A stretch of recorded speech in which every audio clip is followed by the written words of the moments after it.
Lesson 30. Cultivate and treasure toxic relationships. It can be exhausting to polish your negative filter day in and day out, constantly snipping away unwelcome intrusions of joy and self-worth, only to see them grow back like fingernails. One solution is to subcontract the work. Collect people around you who, one way or another, serve to lower your mood. Here are some candidates. Insulters. People who are utterly unimpressed by you and make their displeasure clear and constant. The best are those who focus on immutable characteristics of your nature. You are stupid, worthless, ugly, awkward, incompetent, and selfish. If they emphasize your actual behavior, then you could evaluate their implicit recommendations for any worth they might have. Maybe I could take over the driving more often. But they don't. You want people whose criticism is phrased in the negative, about what you want, not about what you could become, and about traits that cannot be changed. Short people are a pain.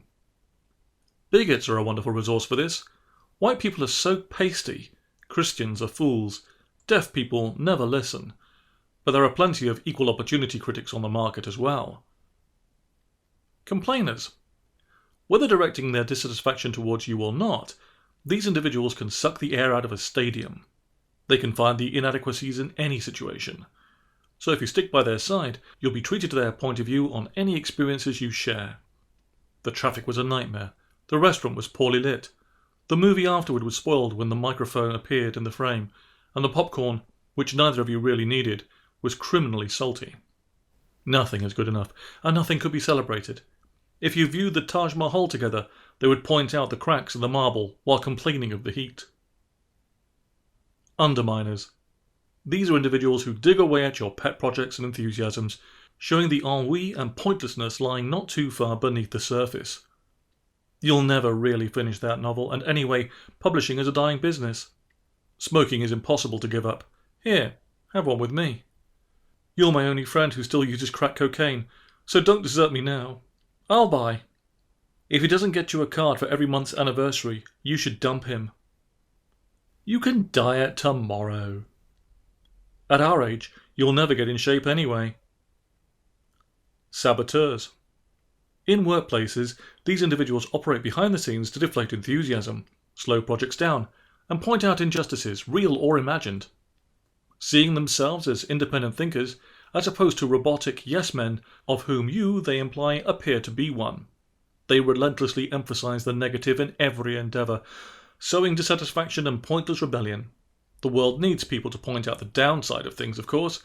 Perhaps cutting back on aircraft maintenance is a bit short-sighted, but true saboteurs go far beyond this and act out their personal resentments rather than providing needed balance.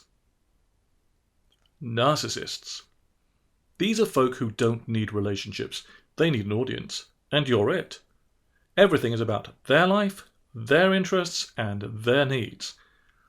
Better at monologue than conversation, they show little sign of interest in anything about you, or even that you exist. Your job is to bask in their sunlight, reassuring them that the heat they give off is genuine. No one can escape having at least a few of these individuals around, but the true seeker of the depths should populate his or her social network with as many of them as possible. Like a hot air balloon threatening always to break free and soar upward, you want a multitude holding your ropes, anchoring you to the dirt. But how do we prevent ourselves from activating the ejector seat? With kindness and a reluctance to rock the boat. Hope, like crabgrass, springs eternal. When faced with these toxic people, we can urge ourselves to be patient. Maybe they're having a bad day, or decade. We ourselves are not uniformly good company when life seems to be against us. Resist the urge to try to help toxic people.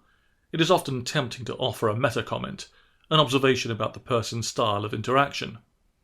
Sarah, when we're together you talk a lot about the people you dislike and seldom about the people you appreciate. Rod, you point out a lot you don't like about me. Is there anything you do like? There are things about this company that I have a hard time with, Margot, but others I support. What keeps you here? We're often prevented from making confrontations like this by the fear that we will damage the relationship. Doug, having been confronted by his relentless focus on himself, might not want us around anymore. If we think carefully about it, however, we can realize that this isn't much of a price to pay. We also fear being rude. Other people haven't told Mordecai that they find his negativity stifling. Why should we be the first? Sometimes, though, good manners can be damaging, leaving Mordecai to wonder why it is that people head for the exits when he appears. The kind of thing can be to gently point out the reasons for his ever-shrinking network. He may respond with hurt or anger, but he can choose what to do with the information. Gambits such as these may prove helpful or not, depending on your willingness to follow them up with a clear and patient discussion on your friend's openness to your feedback. Often, however, their style will prove intractable, and dejection will become tempting. This is an option for those seeking a better life. If instead your quest for ennui is a serious one, talk yourself into keeping them around. Use guilt on yourself to stay attentive. I owe them gratitude. Or pity. They're so unhappy. They need me. Or pride. No one else is strong enough to stand them. All of your friends and family will fit one or more of the descriptions above for at least part of their lives, as will we. In recognition of this fact, we will want to stand with them out of honor, kindness, and awareness of the more positive aspects of their nature. But for true misery, you should collect the unremitting, unapologetic, and determined negative influences around you. Exclude the passengers who want to join you in soaring to higher latitudes. Stick with the ones who hammer you to the ground.